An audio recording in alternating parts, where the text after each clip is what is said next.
What's up, guys? It is I, Mr. Graves, your fearless teacher, yet again. Today we're going to talk about the different forms of business organization. We'll obviously cover this in class, but let's go over a little bit more, maybe a little more details. Let's get started. Let's skip that. Don't care. Let's start with sole proprietorships. So there's three basic types of business organization. You got sole proprietorships, partnerships, and corporations. We're going to go through each of these. We're going to start with sole proprietorships. A sole proprietorship is a business that's owned and usually operated, in almost all cases operated, by one person. There's one owner, it's their business, they started it, maybe it was in their own garage, maybe it was in their house, maybe they rented something else, but they started the business on their own. So they're a sole, meaning single, proprietor, meaning business owner. So single business owner.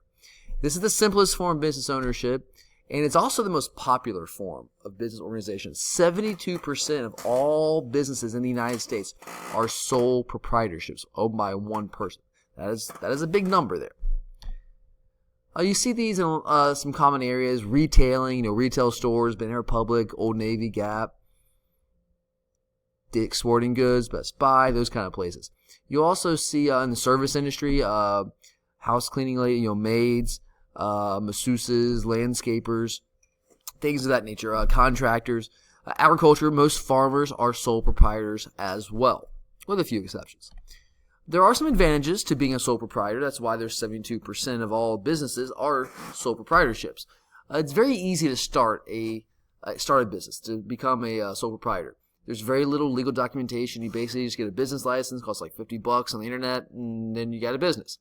You don't have to consult any coders. You don't have to, push your ideas onto another person. You don't have to check with another person if it's okay to do this. It's your decision. You get to decide what you want to do. It's your company. You do what you want.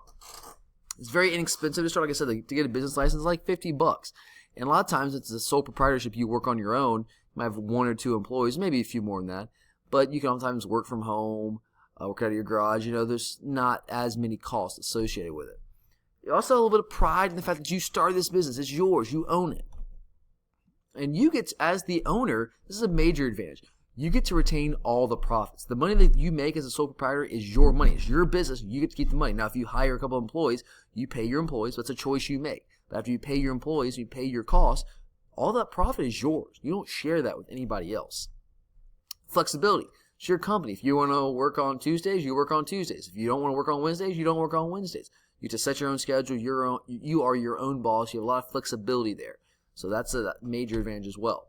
And then there's no business income tax. The larger corporations, you see, have to pay some pretty hefty business taxes. But as a sole proprietor, you are free from having to pay those restrictive taxes. But like all things, there are also some disadvantages as well. So you get to have all the profits to yourself. That's a huge advantage.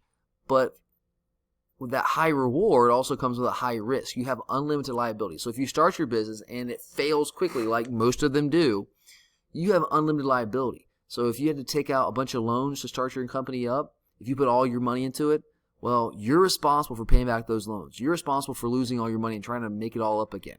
Unlimited liability. Liability, remember, means that you owe a debt to somebody. So you have unlimited liability having to pay back those debts. A sole proprietorship is also a business that has a limited life, which means that when the business owner leaves the business, whether they die or decide not to do the business anymore, maybe not making enough money, the business ceases to exist. It's got a limited life. It's also hard to get access to capital and credit. If you're a sole proprietor, you might not make a ton of money, so creditors might not be willing to give you a large loan because they're not sure if they have faith in you to start a successful business. And if you go belly up and your business fails, you can't pay them back, and all that money they loaned to you, they're not going to recoup. So they might not give you a lot of credit. You might not have a lot of startup money, a lot of capital. So you have limited access to that. You might not have much management experience either.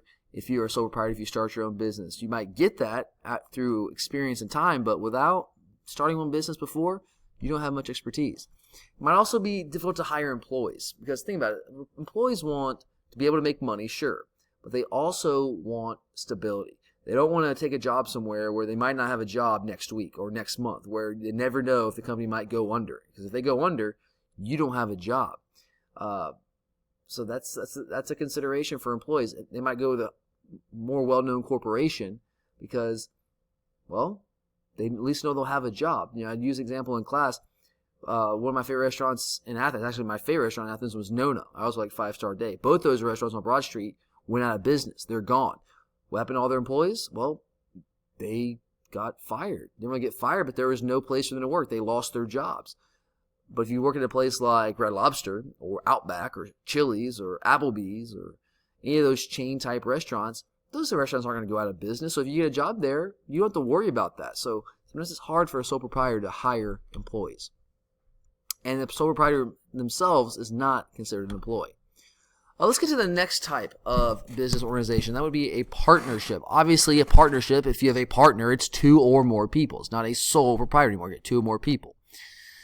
There are not a ton of partnerships out there. Really, only 8% of all businesses in the United States are partnerships. You usually see partnerships in law firms, medical offices, things like that.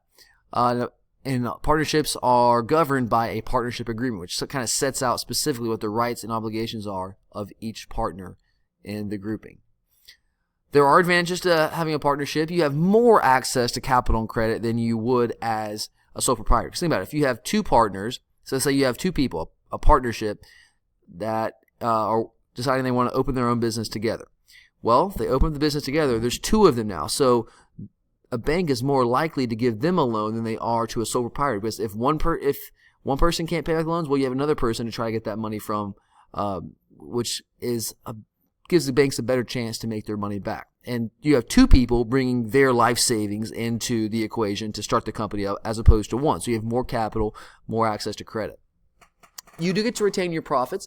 You do have to split the profits between more than one person. You don't retain all of them, but the partners retain the profits. You have more management experience than you would have in a sole proprietorship, but you also don't have any business income tax like a sole proprietorship. So a little bit of difference there between a sole proprietorship and a partnership, but also some similarities as well. But there are some disadvantages to partnership. You get to share your profits. Yeah, you get to retain the profits. The partners get to retain the profits, but they have to split them up amongst each other. There's not one person keeping all the profits to themselves. There is also unlimited liability for a general partner, just like you have in a sole proprietorship. If the business goes under, it doesn't work, well, you're liable for paying back all those debts that you owe people for all the money that you borrowed. Also, like a sole proprietorship, partnership has a limited life. When the business ends, when the partners decide to go their other ways, when one partner withdraws, the company dissolves. It's over. It doesn't exist anymore. And here's a big disadvantage of a partnership. You also could have some management disagreements. Partners are different people. They might start out as best buddies and be on the same page, but as they get older and they grow and the company grows, they might not see things the exact same way. So those disagreements can lead to a lot of conflict and in a difficult business situation on who makes a decision on what to do. We're going to skip the types of partners. You don't need to know that for this quiz. Let's go into corporations, the third and final type of business organization. Corporations are almost always larger than the other forms of business. Of course, there's a few exceptions here and there. Maybe there's some really large law firms that might be bigger than some small corporations. But most corporations are big businesses. They account for 20% of all U.S. businesses. But here's the kicker. Even though they only make up 20% of U.S. businesses, they actually account for 87% of all the business income in the United States. That is a ton. So obviously corporations are extraordinarily popular, are important to the economy, bring in a ton of cash, keep the money flowing. This will definitely be on your assessment. Corporations, it's weird. They're actually by law considered a separate legal entity, which means they are legally distinct from their owner. So it's kind of like they consider a corporation like a person, even though obviously it's not a person. And the owners of a corporation are called stockholders. Sometimes they're called shareholders, the same thing. So corporations actually exist because to start a corporation, you have to have a corporate charter. That corporate charter establishes a corporation as its own legal entity, like an individual person. It's weird. Corporations are governed by a board of directors. That board of directors is elected and chosen by the stockholders. Because if you're a stockholder, you're a part owner in the company. So all the owners, well, usually not all of them, the primary stockholders, the ones who have the most stock, get together and vote on the board of directors. There are some advantages, some obvious advantages to having a corporation. You have limited liability for stockholders. So if you buy stock in a company, you're becoming a part owner in that company. The more stock you own in that company, the more you own of that company. If you own 51% of the stock, that means you own 51% of the company, and you are the one who gets to make the overriding decisions for that company. But if you're a stockholder, If the corporation goes out of business, you have limited liability. You're not really liable to pay all the debts of the company. Now you get to keep all the you get to share in the profits, but you don't have to really worry about the debt. So that is an advantage. It's easy to transfer ownership. And that's what the stock market is, guys. The stock market is where they transfer ownership of corporations. So if you want to buy stock, if you want to sell stock, you find someone who wants to buy it. If you want to buy it, you find someone who wants to sell it, and you guys just make a transaction. Easy transfer of ownership. Corporations have an unlimited life. So if one of the owners dies, one of the stockholders dies, if the CEO dies, if one of the board of directors dies, nothing happens to the corporation. It still goes on. If someone dies and they have all these shares of stock, well, their shares of stock will transfer to someone else. Usually it's spelled out in their will. So the company continues on, unlimited life. In a corporation, one of the major advantages of a corporation is you just have a ton of access to capital, which is money. To get access to capital, to raise money, there's two big things that corporations can do. They can issue stock, which we cite as ownership in a company. And basically what that does, if you issue stock, if you go public, well, the general public can buy stock in the company. The money they pay goes to the corporation, allows them to raise money to invest in different things. Or you can issue a bond, which is a little different than a stock. Bonds are loans. That is on the quiz, on the assessment. A bond is not ownership. Bonds basically means if the company wants to raise some money real quick, they can start issuing bonds. And what that would be is if I, Mr. Graves, wanted to buy a bond from Home Depot, I would go to Home Depot. I would buy a bond from them for maybe, let's say, $1,000. And so they get that $1,000 right away, and they can start spending it. All I get in return is a piece of paper that says you have a $1,000 bond with Home Depot, and I can set it for a certain term, is what they call amount of time. It could be a 1-year bond, a 5-year bond, a 10-year bond. And once the term is up, so let's say it's a 5-year bond for $1,000. Well, when 5 years are up, I turn that bond in, and they'll pay me back my original $1,000 I loaned them. Plus, they'll give me some interest on top of that. So instead of getting $1,000 back in 5 years, I might get $3,000 back in 5 years. So if I'm patient, I can actually make money on that. It's an investment for me. It helps the company right away because they have more money to spend and to stay afloat, to invest in things. But it also helps me out because in the long run, if I can be patient, I can make some money by really just sitting there and doing nothing. And corporations have specialized management expertise as well. But there are some disadvantages of having a corporation. Obviously, they're larger and they're more difficult and costly to form. You have to have a corporate charter. Governments pay very close attention to what corporations do because corporations are the ones who generally form monopolies. And governments obviously do not like monopolies. I think it's bad for the consumers. So they investigate and they scrutinize corporations. There's a lot of antitrust laws that corporations have to deal with.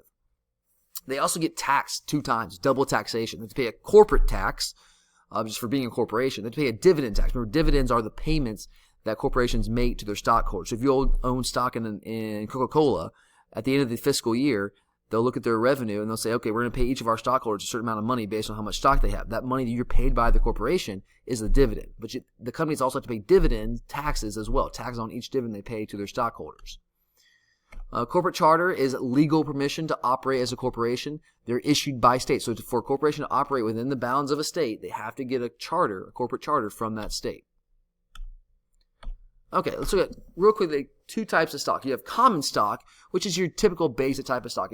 If you buy common stock, each share of stock you have gives you 1 vote on matters that deal with the company. And that's great. So it's kind of give and take. You get to vote on corporate matters, but you don't get your dividends paid to you until after preferred stockholders. A preferred stockholder, again, give and take, they don't have any voting rights. So if they own a lot of stock, if they own 100 shares of stock, well, that doesn't mean that they get 100 votes. They don't have any votes.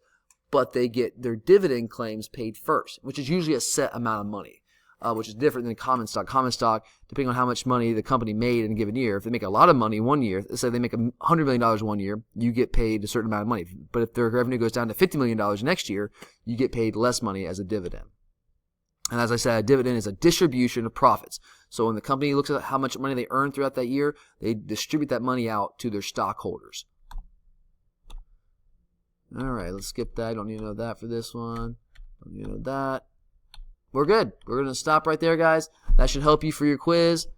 If you have any questions, obviously, see me. Good luck, guys.